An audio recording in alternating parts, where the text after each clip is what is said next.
Hello and welcome to another tutorial. Today I'll be going over how to navigate the tenant portal. When you log in, the landing page is the My Account page. You can always navigate back to here by clicking on My Account on the left here.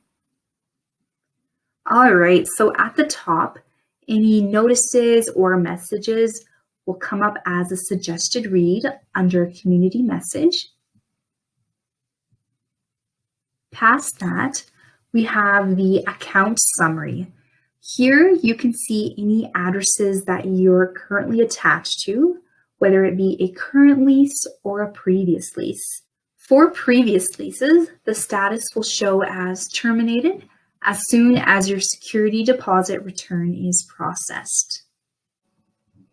So when you click on the address, it will take you to a My Rental summary of that address. Underneath the title, there's the option to give notice. So you would just fill out this information and click Save. But since I don't want to do that today, I will just click Cancel. Under that, we have the My Lease summary. So here you can see the address as it shows up on your lease, the unit number, if it is applicable to you, the status. So the status can be one of four things. The first is active. So this would mean your lease is active and your rent payment is up to date. The second is eviction. So that would be if you have an eviction notice for a non-payment of rent or any other lease infraction. The third would be active notice given. So this would be if you were in a current lease but have already given notice. And the last is terminated. So this means that you are no longer in that lease and your security deposit return has been processed. On the other side, we have the move-in date, the end date, and the start date. The move-in date is the actual day you moved in. The start and end date are the start and end dates of your lease. Under that is the My Tenancy ledger. Here you can see any amounts owing, any deposit held, and any prepayments that you've made. Under that is a history of your payments. It will show the type, date, reference number, comments, charges, payments, and the running balance. You can print a copy of this ledger by going up to the top here and clicking this printer icon. This can be used as proof of payment or a receipt if needed. All right, let's go back to the My Account page right here.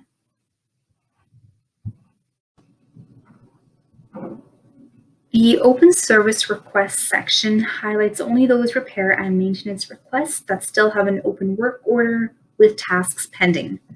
In this section, you can create a new request by clicking on this cross here. This is for any new repair or maintenance tasks. You can also open service request information by clicking on the work order number here. If you slide on over to the right, under the action column, you also have the option to view in detail, as well as edit and cancel the work order. Under that, we have the View All Requests button. This is a shortcut to the Repairs and Maintenance tab.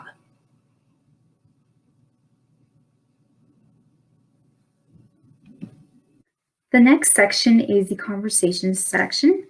Here you can start a new conversation with the management team, outlining any questions, concerns, or requests you may have. The applicable clerk will reply directly.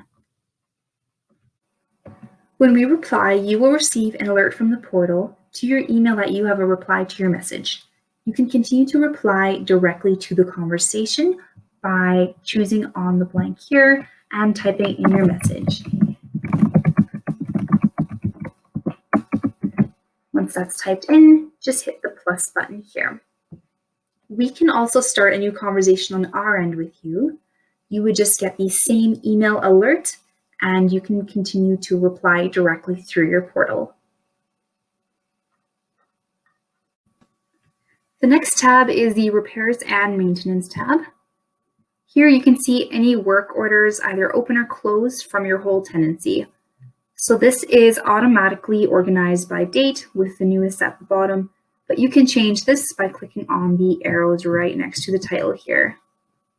You can also sort by service request number and status. So to make a new service request, click on the New Service Request button over here.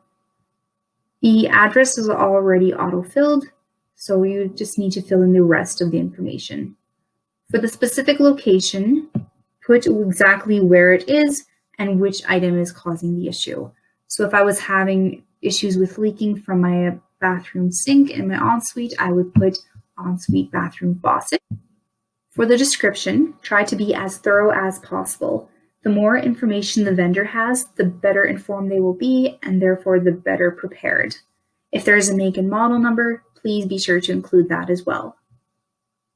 Below that, select how you would prefer to be contacted, and make sure that your number and your email address are up to date. If not, please go in and edit those details. Below that is the priority field. So this can be left as is, and the repair clerk will set it based on the urgency of the situation. The date and time restrictions can be set by clicking on this tab right here. The vendor contracted to do the work will do their best to accommodate your schedule, but this is not always possible and will be up to the actual company that the request is sent out to. And lastly, if you have an ATCO gas report or any pictures of the issue, attach them by clicking Attach Document and finding them within the file locator. Click Save. You can open the service request details by clicking on the work order number. Only an open work order request will have the option to edit or cancel the service request. If the work order is already closed, you will not be able to reopen it. A work order is closed when the vendor submits a bill to our company for payment, or if a service request has been denied by the property owner. If you feel a work order was closed in error, you will need to contact the repair clerk for assistance. If available, closing comments will be visible here. In any work order, open or close, you can attach any pictures you feel are applicable or add any additional comments by starting a new conversation. You can attach any photos, bills, any reports here, and you can start a new conversation down here. To exit out of this screen and go back to the Repairs and Maintenance tab, click on this little arrow back here. The next tab is the My Documents tab. Your documents will be separated into two sections, building documents and lease documents.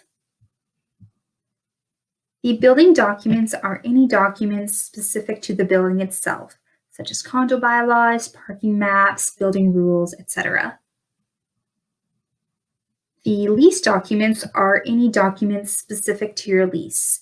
This includes the lease agreement, any addendums or renewal agreements, your move-in inspection report and photos, and copies of invoices billed to you, and other documents relating to your lease.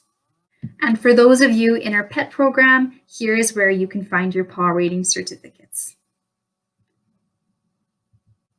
Since we do not currently use the packages for the other documents sections listed, you can disregard all the other document sections.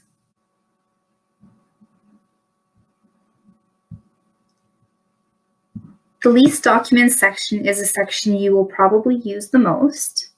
Similar to the work orders section, these are also sorted by date with the newest at the bottom, and this can also be changed by clicking on the arrows. We try to use easy to understand document names to help you find what you're looking for, but a description may be included if the details are too lengthy. This can be found by moving over to the right here under description. To download a document, click on the download icon underneath the download column. Many documents are in PDF format, so an Adobe Flash Player may be required if you're struggling to open the download.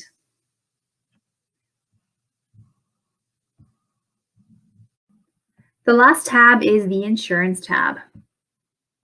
This is not a package that we subscribe to and can be ignored. We do encourage you maintain insurance to protect your belongings, moving expenses, hotel stays, and etc. from any potential damage. However, we do not track the policies you maintain for that. All right, so that covers the tabs on the left. Let's move on over to the top. Right in the corner here, these three bars simply collapse the tabs into icons. These three dots are a shortcut to the My Account page, which is also the landing page. Over here, this question mark will take you to a system guide on how to use your portals. And right here, by clicking on your name, it will open a drop-down menu of items you can do as well. So to change your contact info or to see your contact info, simply click on Contact Info. Here you can see everything you have set. And if you want to edit this, go to Edit Contact Info, and it will let you edit there. To save, simply click Save. Please note that we can change your email address on our end. However, doing this will reset the portal, so it is best if you go in and make these changes yourself. Also in this drop-down menu, you can change your password. So to do this, you just need to put in your email, password, new password, etc., and click Update. You can also go directly to our website. You can log out. And lastly, you can change the navigation to a dark color just by clicking on this little switch here. All right, so that wraps up the tenant portal navigation tutorial. Thank you for watching, and remember, life's better when you're home.